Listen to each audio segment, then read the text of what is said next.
Hey Son Space On, I'm Daisy Viktoria, and welcome to a medieval adventure. Today we are going to talk about medieval purses. I've been working on a medieval strawberry dress project, and this purse that we're going to talk about today is actually a part of that project. But before we dive too deeply into how I made this specific purse, let's talk about some medieval purses from period sources. I think it's so interesting to see how purse fashion has existed throughout time. For this particular project, we're focusing on the late medieval period, and the purse examples that I'm using are from the 14th and 15th centuries. In fact, I based my entire strawberry dress project on 15th century dress styles. I've already created 2 other parts for my strawberry dress project before I got to the purse. And that was the dress or the kirtle that goes underneath the strawberry dress itself, as well as the leafy strawberry hat. I will link to both of those videos in the description in case you want to catch up on the project. During this time, we see a lot of images from illuminated manuscripts showing people wearing some type of purse or pouch hanging from a belt. Sometimes purses are shown being worn outside of the garments entirely, while other times they're shown being worn underneath the outer gown but over the foundational layers. In this case, the purse was often accessed through pocket slits cut in the exterior garment, which is also what I'm going to be doing with the strawberry dress that I'm making to go with this purse. While exact purse styles and decorations could vary, there's a specific type of pouch that seems really common in this period, which I based mine on. And by the way, I've shared more purse pictures over on Patreon, a little bit more of this style and also a few other variations. So if you want to nerd out with me for an even deeper dive, you can head over there too. The style I'm exploring in this project is a rectangular purse gathered into a drawstring at the top. We are so lucky to have extant examples of this purse style. Extant means that they're actual items that existed in the period and they've survived until today, so we can actually look at them. And that's amazing because it gives us a really great idea about how they were made. Some purses were heavily decorated and embroidered, while other purses were more plain. When it comes to extant items, we always expect to see the fancier or more elaborate items surviving more frequently, and that's because those types of items tend to be used less frequently, and that means they're more prone to surviving and not being used until they wear out. We do in fact have some very fancy looking purses surviving from this period with really beautiful artisan details and design work. Seriously, this period embroidery is absolutely stunning.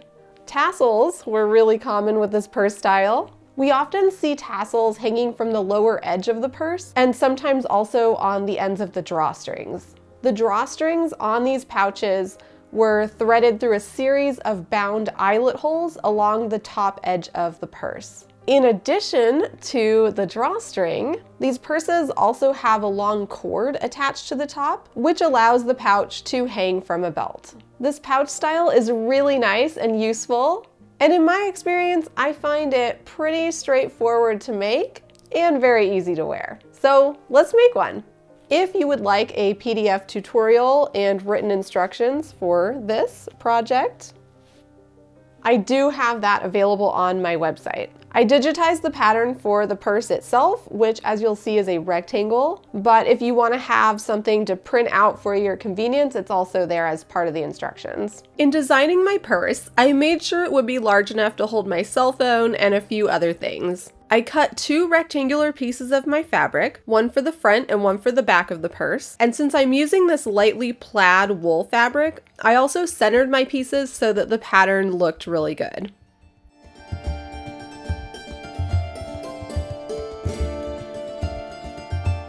Here Here I'm stitching my purse front and back pieces together using my fancy anachronistic sewing machine. I got this when I time traveled to the 21st century, and I must tell you, it's really enhanced my wardrobe back here in the Middle Ages. Oh, and that serger revolutionizes seam finishing. Forget hand felling the seams when I can serge them with this thing. To finish the top edge of my purse, I folded over the hem twice and stitched it down. Since I don't want to be super obvious that I'm a time traveler, I decided to go ahead and hand stitch this. That way, when I'm out and about, I won't get too many questions about where I got my newfangled stitching method. Everyone will just see my normal, regular hand stitching.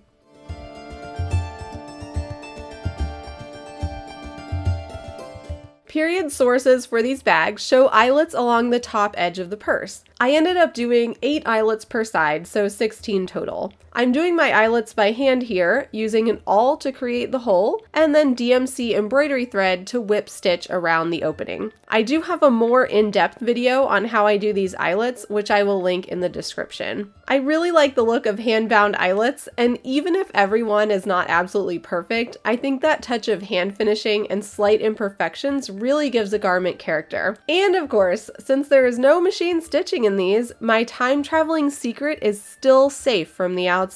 I mean, I wouldn't want anyone to get jealous and get any funny ideas because my time machine does not have room for any extra passengers. And I don't want to be having to bring things back for everyone every time I go time travel somewhere. Sewing the eyelets was undoubtedly the most time-consuming part of this project, which is kind of simple otherwise. I would say it was totally worth it though because they look so cool.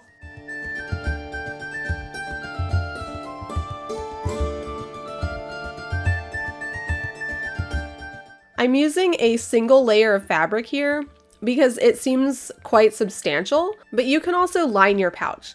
In fact, we do see that in period sources. Especially if you have a heavily embroidered purse, or even if you have a thin or delicate fabric, lining would be super helpful.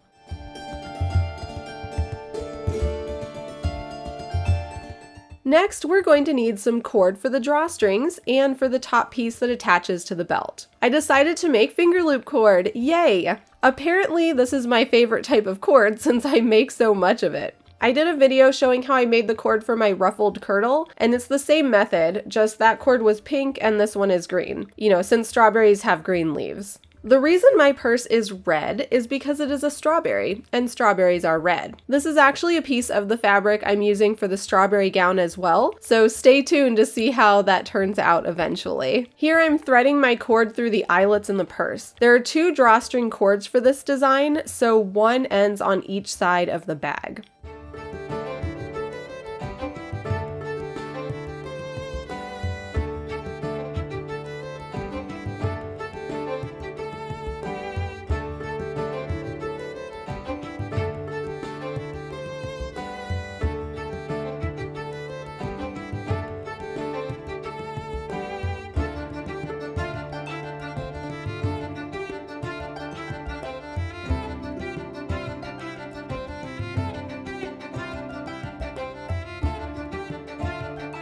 Next, I went ahead and decorated the front of my purse. You can do this at the end too, I just felt inspired. Unless you're lining the purse, then I might suggest to decorate it before sewing it all together. Unless of course you like to embroider at weird angles or something. I mean, you do you, who am I to tell you how to live? I'm adding sequins to the front of my purse. You'll see more of this on my strawberry dress soon. Strawberries have seeds, and medieval sequins, also known as spangles, seemed like the perfect way to create that sort of design. These spangles are plastic. Shh, I got them on my time traveling journey. Don't tell anybody. Well, period spangles would have been metal.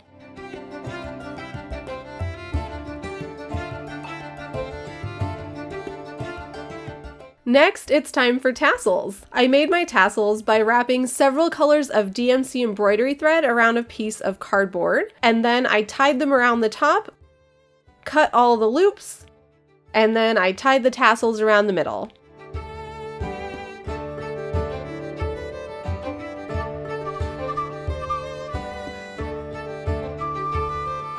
I made 5 tassels total, and then I made sure to trim the bottom so that they look nice and even. 2 of the tassels go on the ends of the drawstrings. I used this plastic needle to help me thread the cords through the tassels so I could tie them on and then sort of stick the ends of the cords down into the tassels.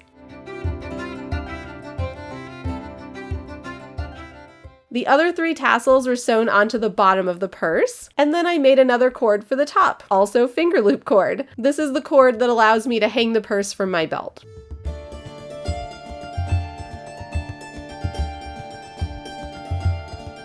I think it looks like a super cute strawberry purse, which was totally the goal. If you had your own medieval purse, how would you decorate yours? Let me know in the comments below.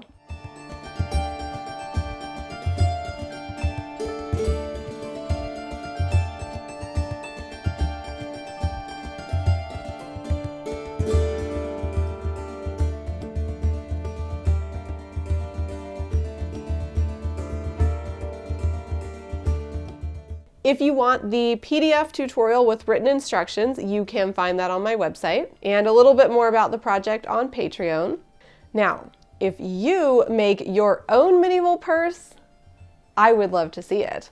I'm so excited to wear this with the strawberry dress very soon.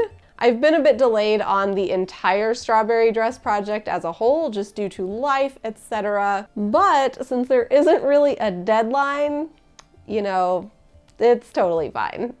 If you'd like to keep seeing my videos, make sure you subscribe and hit that notification bell if you haven't already. Find me on all the social medias as Daisy Viktoria. My website is daisyviktoria.com. And thank you so much to my patrons who help me so much to continue creating videos and super fun costuming adventures. I will see you all again really soon. Have a wonderful, magical day. Bye-bye.